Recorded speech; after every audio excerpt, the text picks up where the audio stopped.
Welcome to my talk, Svelte and LLMs, a token effort, referring, of course, to the effort I put into this presentation, and totally not the play on words on LLMs. So who here has not used an LLM or does not know what that is? Zero, that's what I thought. To start off, who am I? I'm a full stack and distributed systems engineer, and now with AI TM because LinkedIn tells me that is what people want to hear. I have about 4 years of experience in Svelte, a few years of that in enterprise projects.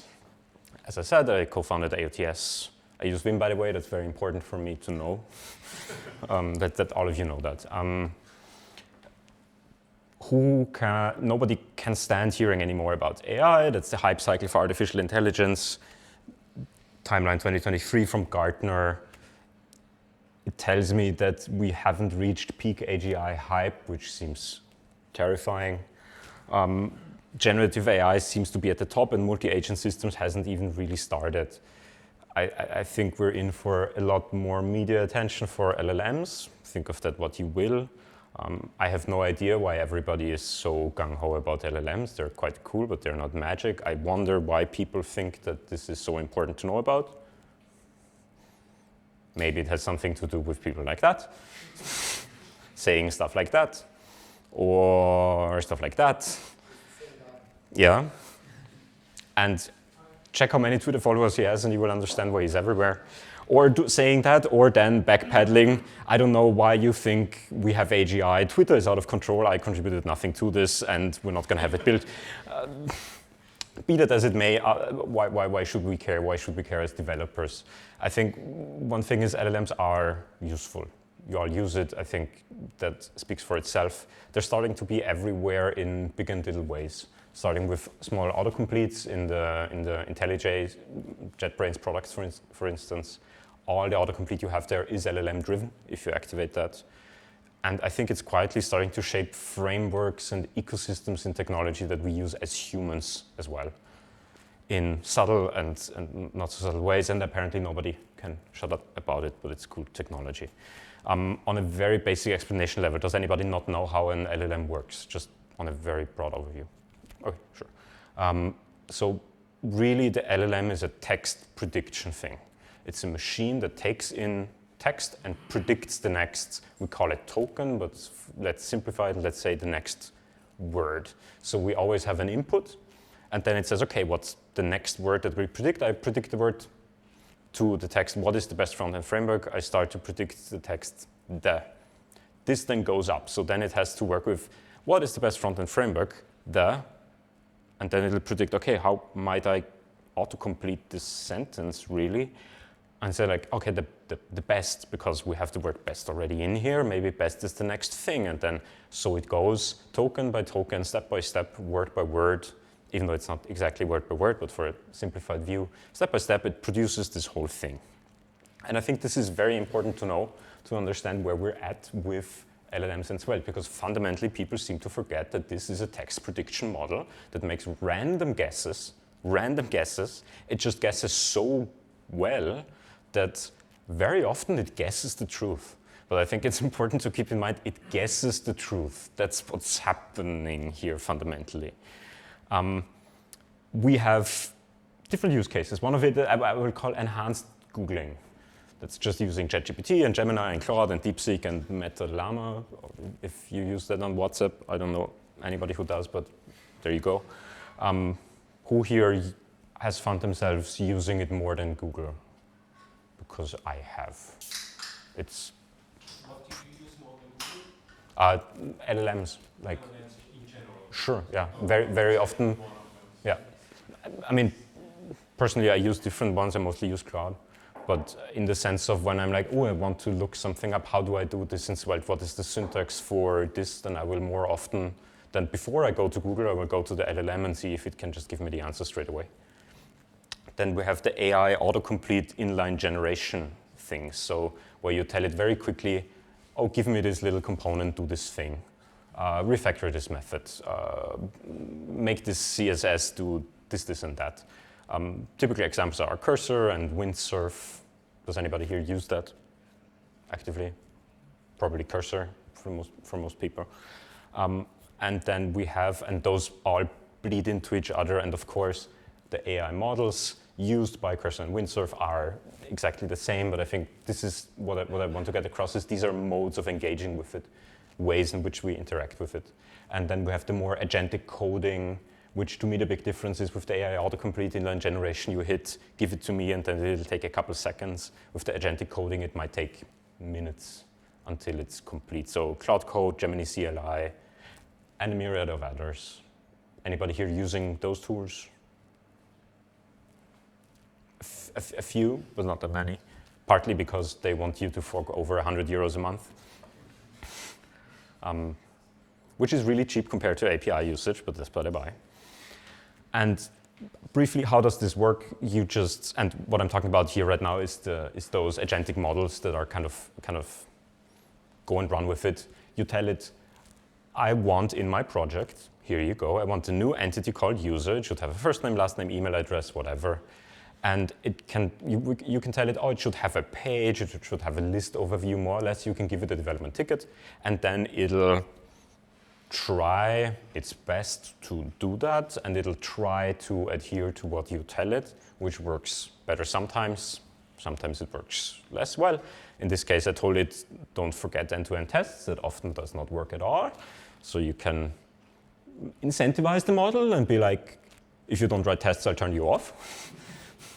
Which sometimes shockingly does work, which is a strange discussion to be had on a different level, because apparently extortionate language is considered fundamentally useful by the model, but okay. And it can have then output like this. This is an example of something where I used Cloud Code to write some Svelte stuff for me. Did anybody notice anything? Not all tests are successful. Yes, we have 19 of 25 end-to-end tests passing. And almost, and then it's just like some database write issues in the test environment, but functionality works in dev, which to me means it's truly human because we arrived at it works on my machine. Is that useful? I don't know. I think it's, in this moment I found it endearing, but can lead to frustration. But really, how do these work? These agents, and I call them agents as a multi-step process, they're all about context. Have any of you, just out of curiosity, read up on how they work under the hood, really, just on a technical level? Not so much. Yeah, a little bit. Yeah. But I think it's less common knowledge, and really, it's not that complicated.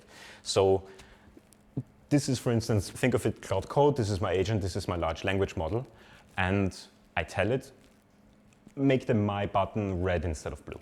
Very simple. What it will then do in the text prediction that it does, and keep in mind, it's always text prediction. It's text in, text out, text in, text out. That's all it ever does. It'll call what we call a tool. In this case, it might execute a bash command on your behalf. If you now think an AI is executing bash commands on my behalf in my machine, isn't that terrifying? Yes, it is.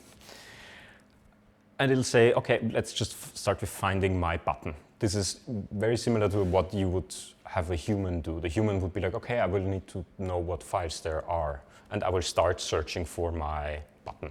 And then it might just find something, and it'll be like, okay, I found a file called mybutton.svelte, and then it'll call a tool saying, I need to read this file. This is a read file tool call.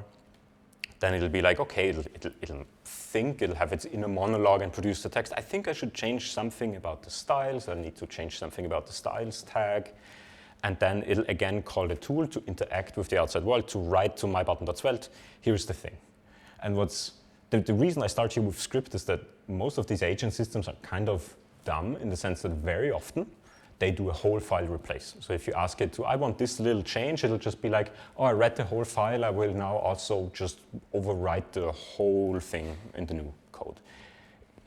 It's closer to what you get in the, it feels like magic, but if you just use ChatGPT online and you put in, this is my text, change this thing for me, it'll do exactly the same thing. It'll output you the whole component again with the change that you wanted. And those models, they don't act much different. The other write mode, for example, that Cloud Code uses is, one is just replace the whole file with what I tell you. This is my output now, replace it. The other thing it does is it says a find and replace. So it'll really just have a find and replace strings that it'll pass along and then that'll what happened in the file. So it's really quite simple. And I cannot stress enough that this is all just text. So the Cloud Code application that you have receives text and it looks for it. And in this case, I called it car. In reality, depending on the model provider, this is some JSON syntax, some XML syntax. This is just your program that's running on your machine, reading this, being like, oh, this is an instruction for me, not for the user. It's an instruction for me. I need to go and do a tool call. I need to execute something in the bash shell, and then I will take the output and I'll feed it back to it. And this is just text going back and forth. Really, it's just text. And also MCP. I guess most people have heard of it here. It's exactly the same thing. It's very, very simple under the hood. It's just if you connect your LLM to an MCP server, what happens is that the MCP returns a big fat string of these are my functions that I have. This is what the functions do. And then the client, so the application in which you're running it, meaning the chat window, the whole thing, will listen to the large language model outputting the magic JSON syntax of, oh, now do a tool call to this MCP thing. It'll do that on your behalf and return it back as text. It's really, it often sounds like magic. It's very simple, basic technology that works terribly for the most part. So if we go back to this is really how this all works under the hood. So this will, I simplified it quite a bit. You can look at it often in the tools. I recommend you take a look. This kind of text is all there is. So it really will say, call a thing, it'll receive some output, okay, these are the routes that I found with the files, and then it'll, on its just text random completion of, I guess the next thing I will do is a tool call, it'll call read my button, and then it'll get that back, and then it'll continue on and on. And what we can do to enhance this now, I already mentioned MCP, and some of you might be aware of this, we can then have it, okay, in the best case, it'll be like, I should read up on the docs.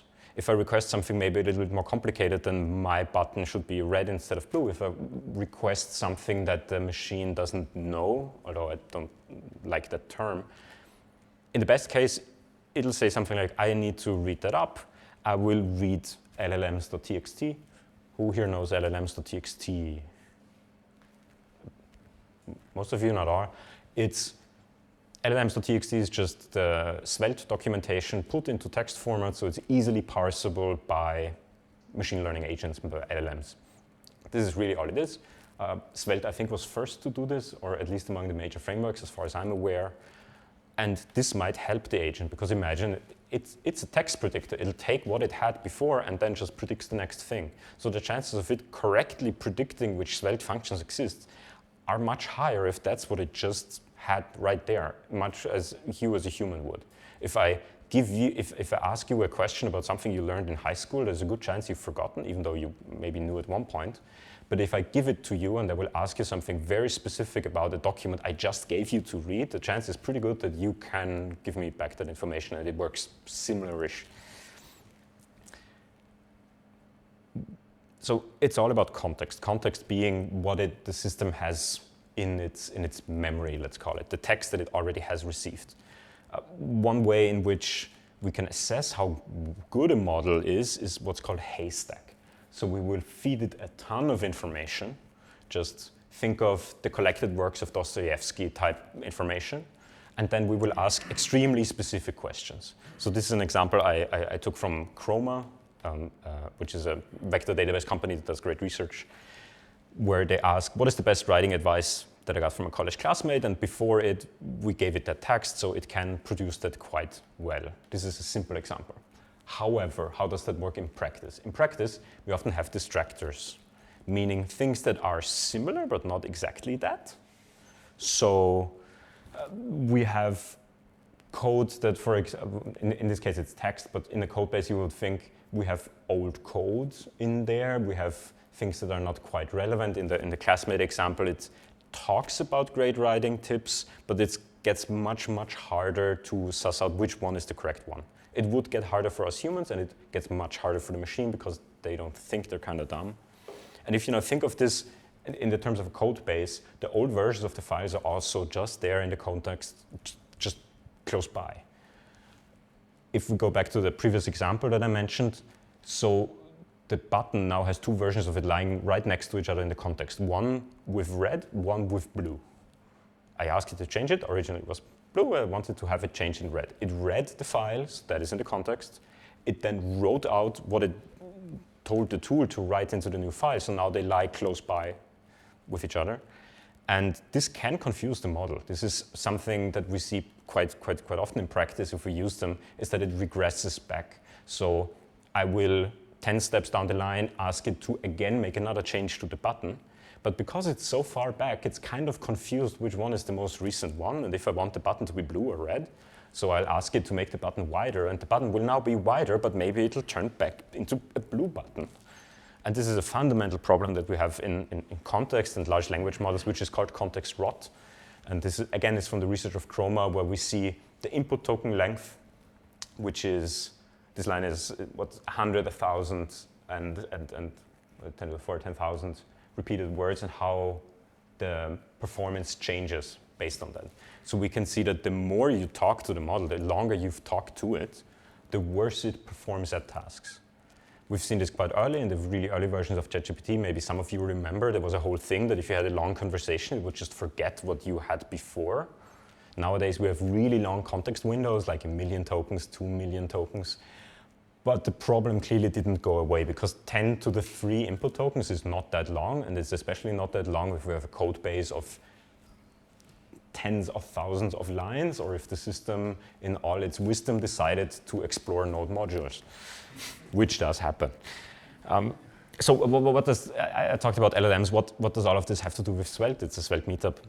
I think we all experienced LLM performance in Svelte is worse than, for example, React.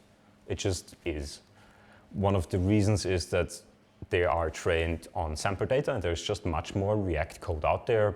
Given that it's a more popular framework, it's much older, there's much more out there, and that's one of the fundamental reasons. But why should it concern us? I think people will choose frameworks which perform well with LLMs.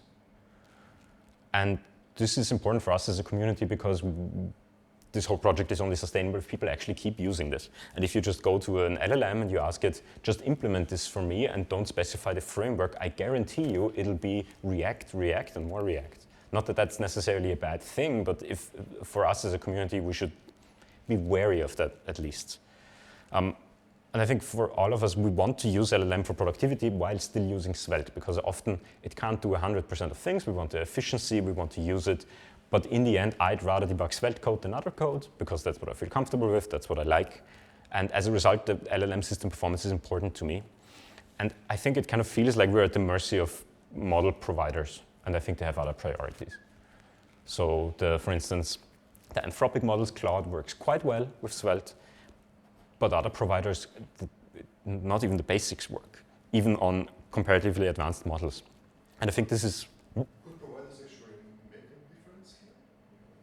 What if provider choice makes a difference? No.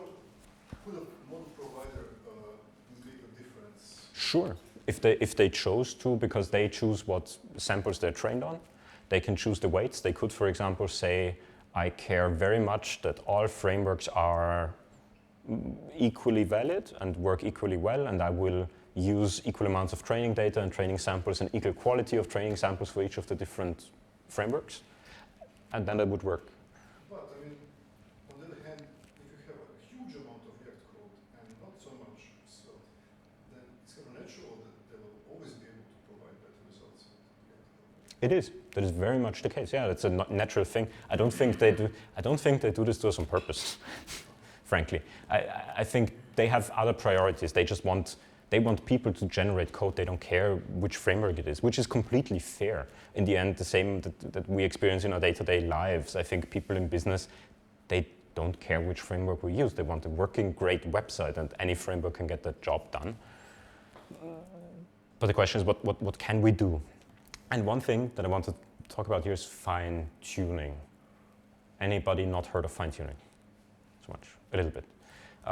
Fine-tuning would be to take an existing model and adapt it so that it works better for a special use case. In our case, it might be Svelte code.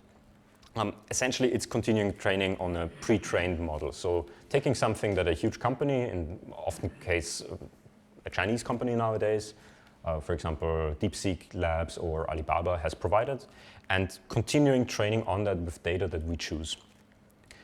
The cool thing is it costs tens of euros to do in a small model and not tens of millions. I wrote tens of millions, apologize. And it can improve the performance of a model in a special domain. And I think this is kind of relevant for us, I think, especially as software developers in general, because these are tools that we will be asked to use in the future. And before I go on hyping this up more, I think it's extremely important to consider that it's very hard to outperform frontier models. It's really, really hard to, through fine-tuning, get a model to perform better than the best that OpenAI or Anthropic have to offer. It's just, but we can be, as a community, independent, and we can be cheaper, and we can have locally executable and fast LLMs if we maybe decide to fine-tune. So we should ask, what can we do for our framework? And this lovely AI-generated picture. And I think Project Fine-Tune, which is what I started, would be kind of a cool effort. So my interim goal is to make Qwen 32, 32 standing for 32 billion parameters on the model, which is comparatively small. So the most other models will be in at least 10 times as big, sometimes 20 times as big, and we can get into technicalities like mixture of expert models and other stuff. But a goal I have is to fine-tune this model so that it passes 100% at Svelte-bench. The reason I don't talk about the results of that is because it's still a work in progress and I didn't finish it on time, which is what I alluded to earlier while we spoke, to leaving the title of the presentation empty enough so that I don't stand here saying how I fine-tuned the model successfully. So this is hopefully an upcoming talk.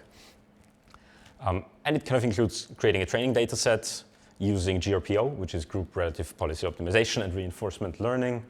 GRPO is a really cool technique because it makes creating training data combined with reinforcement learning much, much easier than it would be otherwise. Really cool technique from DeepSeek. And my goal would be to see how the changes make the model feel, because I think all of us know that some models feel smarter than others. It's hard to quantify, but I'd just be curious. And the question is, why should we bother to deal with this as a Svelte community, maybe? I think there are many use cases. For example, an auto-migration assistance for Svelte 4 to 5. That is not impossible, not at all, to fine-tune a model to do this. And I think it would be a great help, because I haven't spoken to a single person that uses Svelte 4 and hasn't had immense pain getting it to work in Svelte 5, either for compatibility issues, because it's a lot of effort, a lot of stuff to rewrite.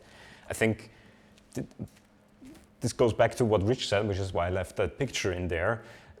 Rich specifically asked, what can you do for your framework? And was speaking about getting to Svelte 5 with all the libraries that you maintain and all the stuff and all your projects. And I think that is a very good use case. Potentially, we could start auto-porting great component libraries from other frameworks, because component libraries are kind of simple. They always do the same thing. It's a date picker, and it's a button, and it's this and that. And that is one gripe that people have with the Svelte ecosystem, that it's not full enough, not rich enough. And this is potentially something where we can do that really well. And I think new and ultra-fast local LLM support while coding is cool, because as fascinating as I find this, ideologically, I'm not a huge fan of shipping my whole code base off to a VC-funded US-based company. And working with clients will literally tell me, you cannot do that, obviously, very obviously. And I think this makes this work kind of important. And it's also to learn something new, because new technology is cool. So what magic ingredients do we need to have Svelte fine-tuning? We need an open source base model with a permissive license. This was graciously provided to us by the likes of Alibaba and DeepSeek, and now half-heartedly and with kicking and screaming also OpenAI. And Meta does a lot of work with that. That is actually really good. We need training samples. I'll get into that more in a bit. We need benchmarking, because we need to know if we actually improve the model or if we just put in so much work that we like to convince ourselves that we did. And we need scoring functions. I talked before about reinforcement learning. Reinforcement learning needs scoring functions, which I'll explain in a bit. We need GPUs.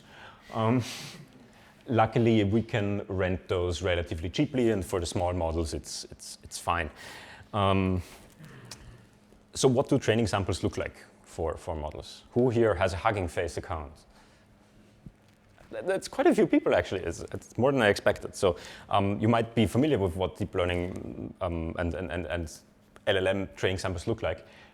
For this, we kind of need a set of real prompts. So around 10,000 would be a good start, meaning a prompt, something that I would ask the LLM.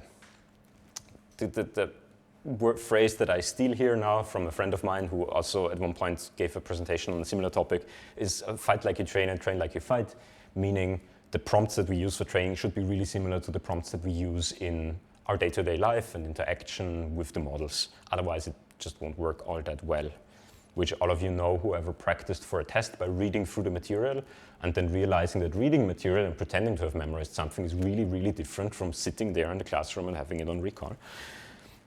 So an example of this could look like this. Build a button component in Svelte 5 which emits a click event only on every second click because we need to do something different. And the button should have a data test ID test button as an attribute. For example, very simple example. I'm not sure this is real because personally I would not put this in an LLM because typing this out is almost as long as it takes me to just write that component. But I didn't want to wall of text you, so that's an example. A bigger one could be also, I have the following Svelte files, and then we go in page.svelte, and we give it the path, and we give it the whole contents of the file, meaning hundreds or thousands of lines. And we need a scoring function. Scoring function is really tricky because we need to reward more correct code to steer it in the right direction. So it can, what happens in reinforcement learning, we give it a prompt, it'll generate an output, and then we give it a score. You did this well, this gets 6 points, this output, and this output gets 7 points. And with that, we kind of guide it into where we want to have it. For example, with the training samples, maybe 1 point per passed unit test. Or for each use of state or derived, because we want Svelte 5, you get 0.5 points. This is terrible. This is really terrible. They will be exploited. The LLM will write you 100 million lines of state derived. So we need to be smart about a scoring function. This is not easy to get right. And it's really through collaboration, experimentation. You just need to throw it against the wall and see what works, and to talk to people and to see what we can do. And we need to contribute to independent benchmarks and models and data sets. And that's what I want to talk about. Also a little bit, a brief tour of Svelte-bench. Maybe some of you are aware of it, yes? No? One person, it was on Svelte Radio. Originally, I wanted my talk to be introducing something exactly like this, only to on the same day learn about that somebody else has already done this, which is a terrible and fantastic feeling. It's kind of like, I need to figure out something new now, but at least I'm not crazy for being the only one who has that idea. A great library by Stanislav Komov, who wrote the benchmarking library for Svelte, so we know which models work well with Svelte and which ones don't so much. And I want to get you into just how this works under the hood, because I think for most people this seems complicated and impenetrable, and really it's quite simple what it does. In this case, he has a fixed system prompt, and then 9 test cases for derived and derived by. It's just for Svelte, not for SvelteKit currently. And he has a reference implementation and unit tests and runs that. He runs the test 10 times for each test case on each model, because the models are kind of random. If you ask it the same thing 3 times, maybe 2 times it gets it right, 1 time wrong, as I said. And in this case, these are human-written examples, and these are the gold standard. So one case, on one hand, we can say only 9 test cases. This is a joke. Yes, 9 test cases are a joke, but I dare any of us to spend their free time writing LLM test cases of high quality.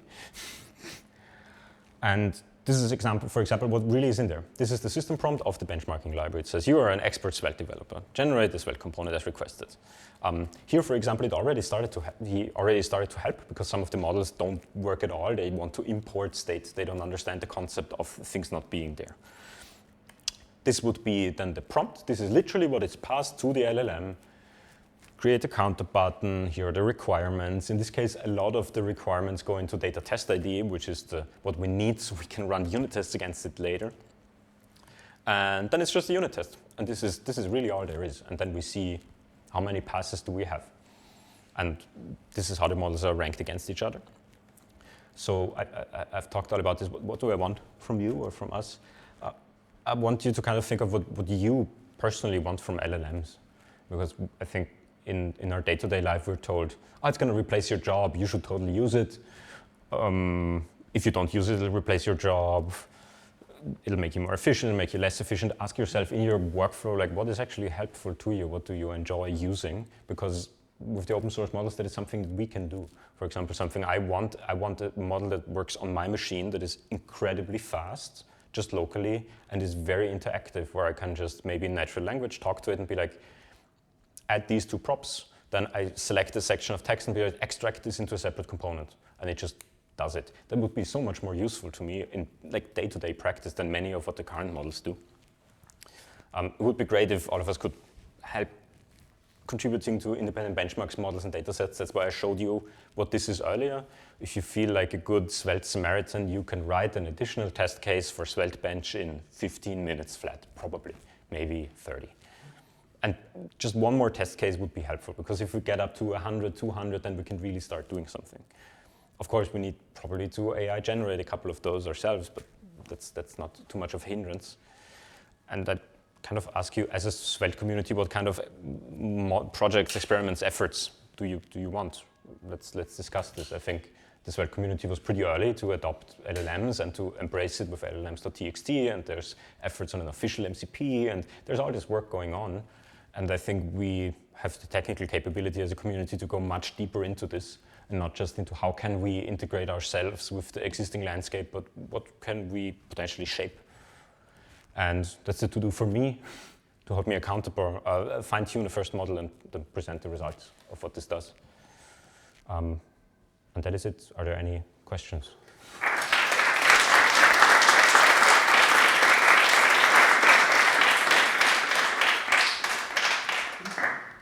I read somewhere that currently the best results on average are actually for Go as a programming language. So I just wonder, like, is there maybe something to do with syntax? You know, like, is it because Go is relatively simple, has a very uniform kind of files. Svelte is kind of like, you know, you have 3 different, or how many different syntaxes in a single file. Maybe this also kind of confuses LLMs and makes it more difficult. The split across different files certainly confuses it in SvelteKit. I've had this often where it just gets confused that page.server.ts and page.ts and page.svelte, that they belong together as one thing. Yeah, that confuses it for sure. It's actually, I don't have an answer for you, unfortunately. I don't know how it'll work, but it's a question I also ask myself: if we fine-tune it and if we do this, won't it maybe work better than Angular and Svelte, because it's inherently less complicated and it's much closer to the browser standard. So if you just if you pick random HTML code and random things, you have a better chance of it working in Svelte than you have it in React, right? So maybe that'll help it go along too. I hope so. Yeah. So you mentioned you would love to have it fast, cheap, and good, right? Local. That sounds great. It's usually big too. Like how does, like, I've seen that you have Olama or whatever, like app running. Yeah. What's your experience with running the computer locally? It's absolute garbage. Don't do it. I had Olama running because I was curious on how fast could it get. So it won't let me stop sharing. I'll show it later. I had Olama 1 billion running. And the question I ask myself is, if I compromise heavily on what it can do, if it can just extract this component, change this little thing, maybe then we can use a little model, and then it's fast enough. So if I cramp down my expectations and being like, this model will never be able to do anything but write basic Svelte or do basic editing moves, maybe we can get it there. Do you think it could replace Copilot kind of functionality? So like, because for me, I mostly use AI just as a kind of completion, you know? So I think it shouldn't generate as much code, but like you still have to feed it some context, I guess. You will need the context, so it'll probably need to have the ability to read your files and do all that stuff for sure. Hopefully it can replace Copilot. I think for completion, auto-completions, probably that's a good use case, yeah. If you're sensitive about that and you want it to have run locally, then that would most likely work, yes. I think a lot of input is going to go into smaller and specialized models, because it's a completely different topic, but if you look at the the tokenomics of these models, most of the APIs are too cheap. There's no way anybody is making money there. They're burning VC cash. I was feeling spendy and looked into how much it would cost to have just a basic GPU setup from NVIDIA, and it's just starting at €500,000. And even then you just generate maybe 10,000 tokens a second, which sounds like a lot, but you need to feed that 24/7, and that's not considering that the whole thing uses, I don't know how many tens of kilowatts of power. So I think from that perspective, smaller models will be important because that's all anybody will be able to afford. And I think we see it with OpenAI, because the OpenAI GPT-5 models, if you noticed, they're faster. And what I read from that is they're smaller because they want to run them cheaper. Yep. If you want to help the community also, right now there is a survey going on. I don't know if you saw. Maybe at the end you can show a link. There is a survey asked by the core team of Svelte. How do you use LLM and what do you expect as a result? So to get actually data. And it's in line with study staff work, so it's going in this direction. For sure. So I think filling the survey for you, saying that I fill this prompt to my LLM, I got this, but it should be more like that. This is input data, very valuable that the team that is want to get to build data to do this survey. Has anybody contact with someone from JetBrains, and do we know anybody in here about how this new plugin called Juni works in the most JetBrains IDEs? I have no contact with JetBrains, but I'm dead certain that it works exactly the same as Cloud Code. So it'll just have tool calling ability, it'll have the ability to call, to read a file and then look at that, and just on a technical level, I think it's exactly the same as all the others. It does. I used it. I started out with a small project from Svelte Dev, and I edited and modified that task list. But then I upped my game with utilizing Juni, and Juni actually helped a lot, and it can look at the whole project you have already scaffolded, and it can do a lot in the Svelte 5. Like if you just point it out a little bit, it will most of the times do everything better than anything else I have seen so far. Really. I don't know how this works, but that would be interesting. And the interesting thing would be, could you actually improve Juni, or could you learn from it maybe? On how to improve the performance of your tools? Did you try Zed editor or Warp terminal, or there are dozens and dozens of utilities like this? So Yes, there are dozens of utilities like that, but I tried only a few. But I know that most of them don't give the right answers. But Juni has this context of the whole project and how you have built it. Yeah. It's also a back and forth game with it. No question. It's not like super proof or scaffolding like magic, but yeah, sure. Better. Yeah. On a technical level, it's exactly the same. I mean, I haven't tried it with Svelte. It's worth giving a try. I only tried it with Python, and there it did all right. It was a little slower than the other tools, but the output was okay. But yeah, for sure, that is also something. It's very interesting to see what they do under the hood. In this case, the sad thing about Juni is they don't tell us. Yeah. They keep it as their secret sauce, and it's often a lot of prompt engineering, just fancy prompt writing. But yeah, it's definitely something to consider, to see who does what better and then what we can learn from it. And you had another question, right? Yeah, maybe for those local models that you're planning,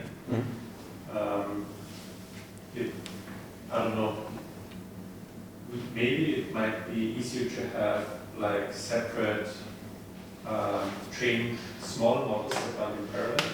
Yeah. One for code refactor, one for creating a certain other piece of code.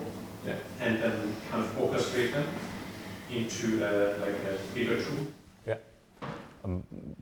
that's definitely the case. in a lot of ways, that's what the big providers already do. So if you heard of mixture of experts models, this is how the huge models already work. They just combine it into one for you to see, where they do exactly that. They have like different agents that are not agents, different subsets that do different things. And yeah, it would be interesting. Although I wouldn't go so far as to say I plan a local model. I just see how frustrating fine-tuning will be, and if it will be rewarding enough to keep at it. If there's